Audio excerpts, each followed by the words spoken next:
ఇవాళ గవర్నర్ నరసింహన్ గారిని కలవడం జరిగింది.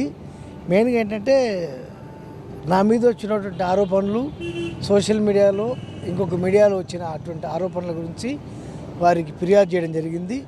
వారు సానుకూలంగా స్పందించి కొంతమంది గిట్టని వాళ్ళు చేస్తున్నటువంటి ప్రచారాన్ని నేను తీవ్రంగా ఖండిస్తున్న వేణుమాధవ్ అని వారు చెప్పడం జరిగింది. వారిని కలవడం చాలా ఆనందంగా ఉంది. వారు చాలా అద్భుతమైనటువంటి స్పందన ఇచ్చారు. దానికి చాలా ఆనందపడుతున్నా. అలాగే ఎందుకంటే ఒక న్యూస్ ఛానల్ ఒక వెబ్సైట్లో వచ్చినటువంటి దాన్ని వేణుమాధవ్ చచ్చిపోయాడు అసలు లేడు అని వచ్చిన దాని ప్రకారం నన్ను మేము ఛానల్స్లో వేసినాం, దీంట్లో వేసినాం, మరి వీటి తాగుకుంటే ఎట్లా వాడిని చంపుతాడేమని భయంతో నాకు భద్రత కావాలని గవర్నర్ గారిని అడగడం జరిగింది. వారు సానుకూలంగా స్పందించి భద్రత విషయంలో పూర్తి జాగ్రత్తలు తీసుకుంటామని చెప్పడం జరిగింది. దానికి గవర్నర్ నరసింహన్ గారికి మనస్ఫూర్తిగా ధన్యవాదాలు తెలియజేస్తున్నా. ఇంకొకటి కొన్ని మీడియాస్లో సోషల్ మీడియాస్లో వస్తున్నటువంటి నా మీద తప్పుడు ప్రచారాలు, నాకు షుగరు, బీపీ, ఎయిడ్స్, క్యాన్సరు ఈ టైపులో చాలా ఉన్నాయని వాళ్ళు ఇచ్చినటువంటి ఈవెంట్ ఏమైపోయాడు దీని మీద నేను ఓపెన్ ఛాలెంజ్ చేస్తున్నా.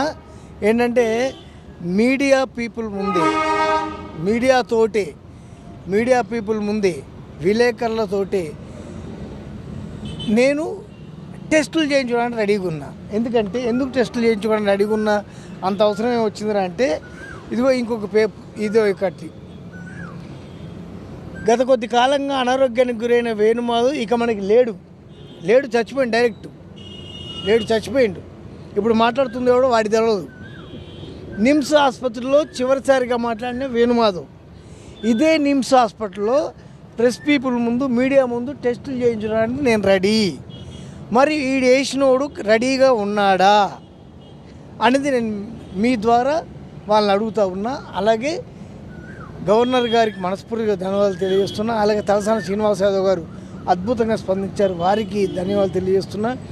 కుషాగూడ పిఎస్ కానీ అలాగే సిపి గారు కానీ commissioner of police CV Anand గారు కానీ అద్భుతంగా స్పందించారు, వారికి మనస్ఫూర్తిగా ధన్యవాదాలు తెలియజేస్తున్నా.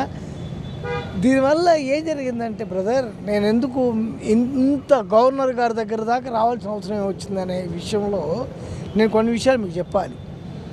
మా ఫ్యామిలీకి వచ్చేసరికి మా కుటుంబ సభ్యులకు ఫోన్లు వస్తున్నాయి, రోజుకు 500-600 ఫోన్లు. మూడో రోజు ఎప్పుడు వేణుమాధవ్ పోయిన తర్వాత మేమందరం వేణుమాధవ్ ఫ్యాన్సు, మేము విగ్రహం పెట్టిస్తాం లేకుంటే మేము సమాధి కట్టిస్తామని ఒకడు. దీంతోపాటు మా అమ్మగారికి వచ్చేటువంటి ఫోన్లతోటి మా అమ్మగారు అనారోగ్యానికి కూడా గురైనరు.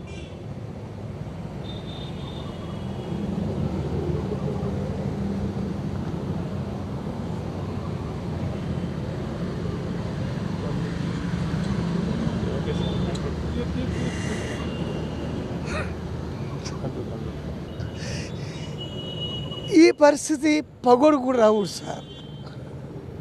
బతుకున్న మనిషిని చంపడం అనేది పద్ధతి కాదు. ఇది పద్ధతి కాని పని. I'm sorry to say. ఎందుకంటే ఇది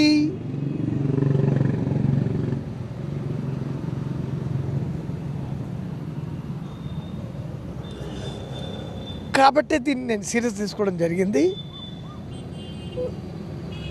రేపు అపాయింట్మెంట్ దొరికితే తెలంగాణ సీఎం గారిని కలుస్తా, అలాగే హోమ్ మినిస్టర్ గారిని కలిసి వాళ్ళకు కూడా అప్లికేషన్ ఇవ్వడం జరుగుతుంది. దీని మీద కఠినమైన చర్యలు తీసుకుంటా. దీనిపైన హైకోర్టుకు కూడా వెళ్తా, కోర్టుకు కూడా వెళ్తా. Thank you very much brother. Sorry, ఎవరు చేస్తున్నారు, ఏం చేస్తున్నారు అనేది సీఎం గారు, గవర్నర్ గారు, సిపి గారు, అలాగే డిపార్ట్మెంట్లు అన్ని డిపార్ట్మెంట్లు అందరూ చూసుకుంటారు. నేను ఎవరు చేస్తున్నారనేది నేను చెప్పలేను, వాళ్ళే చూసుకుంటారు sir. Thank you very much. నమస్తే, బాయ్.